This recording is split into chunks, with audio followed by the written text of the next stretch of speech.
A gente volta a falar aqui sobre os casos de feminicídio, violência contra a mulher, porque perder a mãe é algo que qualquer pessoa carrega para o resto da vida. Agora imagina você perder a mãe de uma forma violenta e muitas vezes pelas mãos dos companheiros da mãe ou do companheiro da mãe, né? Todos os anos, milhares de crianças, adolescentes se veem diante de uma situação como essa.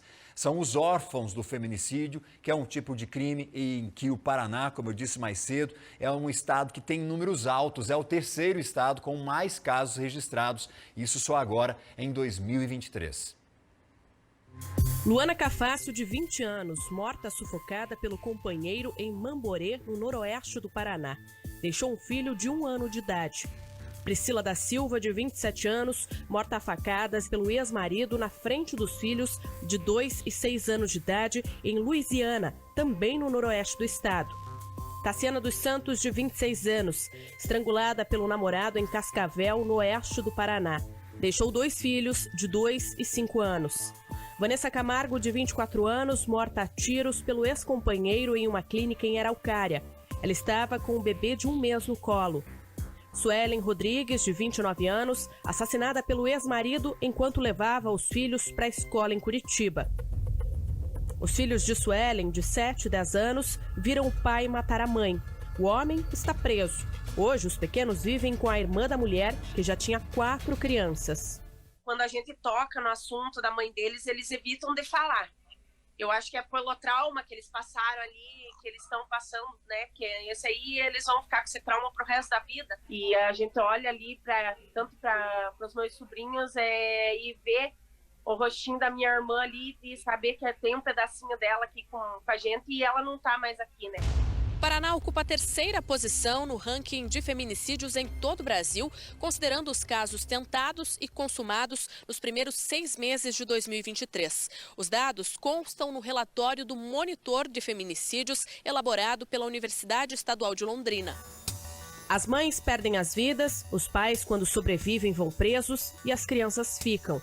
O levantamento mais recente do Fórum Brasileiro de Segurança Pública aponta que cerca de 2.300 pessoas tornaram-se órfãs do feminicídio no ano de 2021. Os números de 2022 e 2023 ainda não foram divulgados. Nós entendemos que essa criança, que esse adolescente está em risco. E aí nós buscamos aplicar medidas de proteção. Tem que preservar o vínculo afetivo, a convivência familiar, a saúde, a educação. Muitas vezes, e ainda bem que é assim, existe família extensa ao redor, com quem essa criança se relaciona e tem vinculação afetiva. Então nós vamos atrás para estabelecer uma guarda e resguardar todos os direitos, já bastante afetados, né, por esse fato tão drástico que acontece na vida dessa pessoa ainda em desenvolvimento. A jovem, que prefere não mostrar o rosto, é filha de Lourdes Rocha, de 50 anos. A mulher morreu no dia 13 de julho em um incêndio provocado pelo ex-marido José de Oliveira, em Fazenda Rio Grande. O pai dela, de 80 anos, que era cadeirante, e José, de 53 anos, também morreram naquela madrugada. O filho do casal, de 12 anos, morreu 16 dias depois no hospital. A filha de Lourdes tem 3 meninos, de 2, 6 e 10 anos de idade, que presenciaram tudo e estão traumatizados. Como é que estão as crianças? Muito abalado. Não consegue dormir, tem medo. O comportamento mudou, até na escola. Teve que mudar de colégio, né? Até na escola, muito agressivos. Falam muito sobre o acontecido. A jovem procurou atendimento psicológico gratuito, mas foi informada que a cidade de Fazenda Rio Grande não possui o serviço. Para a gente é indispensável nesse momento, a gente precisava muito. Até porque não tem como, eu não consigo aconselhar o meu filho, sendo que eu também estou passando a dor dele. Para o promotor do Ministério Público, é dever do Estado e da sociedade garantir todo o suporte para que a criança possa seguir em frente sem traumas. No começo, com a ajuda do Conselho Tutelar, a gente busca fazer isso sem precisar acionar o Poder Judiciário, que já é tão sobrecarregado. Quando as medidas não se mostram eficientes, não atingem o objetivo de resguardar os interesses dessa criança ou desse adolescente, daí nós instauramos um processo judicial para ter uma ordem judicial. Seja para arrumar uma vaga na escola, seja para ter um tratamento de um psiquiatra, um tratamento médico, ou mesmo às vezes, quando é necessário, para retirar essa criança do poder familiar do agressor. Para quem fica, resta continuar e guardar as boas memórias. Suelen era uma menina meiga, uma mulher batalhadora, que tinha sonhos, mais sonhos pela frente. Ela era uma mãe muito amorosa, tanto que deu a vida pelos filhos, porque ela morreu por eles ali, ela tentou fugir para proteger não só ela, mas proteger as crianças também.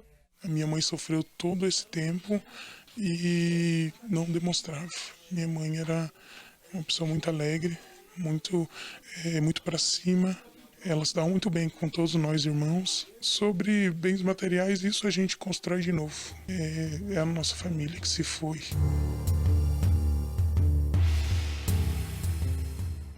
E essas imagens, né, que nós vimos aí durante a reportagem que você acabou de assistir, elas chamam muito mais atenção porque mostra a fragilidade das crianças, dos adolescentes que estão à margem de tudo que está acontecendo ali e assim vão seguir, sabe-se Deus por quanto tempo. Nós vemos na reportagem diversos casos recentes que aconteceram aqui no nosso estado, inclusive situação aqui de Cascavel. E o que a gente precisa esclarecer também, em primeiro lugar, é como a justiça age quando as crianças perdem a mãe e muitas vezes perdem o pai, porque ele foi preso, ou ainda porque ele de alguma forma morre também. Quem fica responsável por esses órfãos? Como nós vimos, via de regra, são familiares muito próximos, mas nem sempre isso é possível. E aí a gente precisa aqui tentar entender se existe algum amparo, doutora. Bárbara Strapasson, a delegada, está aqui com a gente para dar continuidade, né, nessa discussão sobre violência contra a mulher e os efeitos disso, nesse caso aqui para os filhos, se a gente tem um amparo que seja digno, que seja suficiente para acolher essas crianças, uma rede de proteção para essas crianças órfãs do feminicídio. Sim, essa situação, né, que acontece com a família, gera inúmeras consequências, o abalo emocional. Muitas das crianças ali presenciaram o momento do crime, né? E preferencialmente, as crianças ficam com a família extensa, como esclareceu, né, o promotor na entrevista, justamente para se manter esses vínculos. Não sendo possível, aí o Estado providencia, né, o destino dessas crianças. Mas agora a Cascavel está com um projeto de lei sobre um benefício para essas crianças, né, um projeto de lei municipal para esse amparo, pelo menos ali neste primeiro momento. Inclusive uma campanha que deve ser lançada agora, essa semana. Sim. Ainda, né? Na sexta-feira. Sexta-feira. Como que deve ser esse projeto? Já dá para antecipar alguma coisa aqui, doutora? Eu acredito que vai ser esclarecido na sexta-feira, até porque vai ser um momento de abertura, né, municipal do Agosto Lilás. Então lá vai ter todas as informações. E é importante a gente lembrar também que essas crianças e adolescentes que chegam no momento crucial da violência, mais alto da violência, elas também acompanham um comportamento, uma rotina de violência, de agressão, de assédio dentro de casa, né? Como lidar com essa situação? Bom, a violência contra a mulher, a violência de forma geral, ela inicia dentro de casa. Então, muitas vezes, os comportamentos violentos acabam sendo naturalizados e reproduzidos. A melhor forma de lidar com isso é já criando essa conscientização, né, falando sobre isso, prevenindo, justamente para que esses comportamentos não sejam reproduzidos ao longo da vida, em futuros relacionamentos, em futuros vínculos. E para a gente fechar aqui, é importante lembrar também que a gente chega ao feminicídio, mas antes disso, há toda uma trajetória de sofrimento da mulher, que muitas vezes é um comportamento aparentemente inofensivo, que é um tom de voz um pouco mais elevado na hora de repreender alguma coisa, na hora de pedir alguma coisa, talvez um aperto físico no braço, um agarrão, um empurrão. Via de regra, esses são os elementos que vão se somando até chegarmos aí no extremo, que seria o feminicídio. Como orientar? Como fazer a mulher entender que ela pode estar sendo vítima dessa violência já, mesmo sem acreditar, doutora? Bom, o comportamento violento, normalmente ele segue um padrão de espiral, a gente chama espiral da violência, né? Começa com os xingamentos, aí vem as ameaças, aí vem a violência física. Na sequência disso, o homem pede desculpas, tem um comportamento romântico, né? A mulher acredita que isso vai mudar, que foi só aquela vez, e de repente retorna ao comportamento violento, retorna ao comportamento romântico, retorna ao comportamento violento e faz a espiral da violência. Romper este ciclo é o mais difícil, né? Justamente porque daí no meio disso vem o medo, vem o julgamento social, vem a dependência emocional, a dependência financeira. Então, quando a mulher perceber o primeiro xingamento, a primeira ameaça, já é o sinal de alerta, já deve procurar a delegacia da mulher. E mais do que isso, nos comportamentos feminicidas, nós observamos muito ciúmes. Aquele homem que é extremamente ciumento, tem ciúme dos amigos, a mulher olha para o lado, ela acha que ela está olhando para alguém, né? O comportamento de ciúmes é extremamente perigoso. Num primeiro momento, ela pode até achar aquilo bacana. Olha, ele repara em mim, ele está me observando, ele está me cuidando, mas não é bem assim, doutor. Não. Muitas vezes nós romantizamos os ciúmes, quando na verdade o ciúmes ele pode ser extremamente patológico e pode gerar aí futuramente um feminicídio. Então, atenção a esses comportamentos.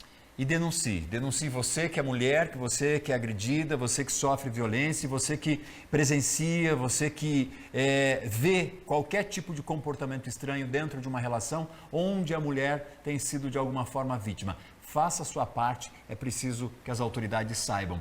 Obrigado, doutora, mais uma vez pela participação aqui. Sempre muito esclarecedora a participação da senhora, especialmente em casos tão delicados como esses, mas tão comuns, infelizmente. Termina aqui essa entrevista reforçando o número que nós trouxemos agora há pouco. Nesse primeiro semestre do ano, no Paraná, 77 mulheres foram assassinadas no nosso estado. 77 vítimas de feminicídio.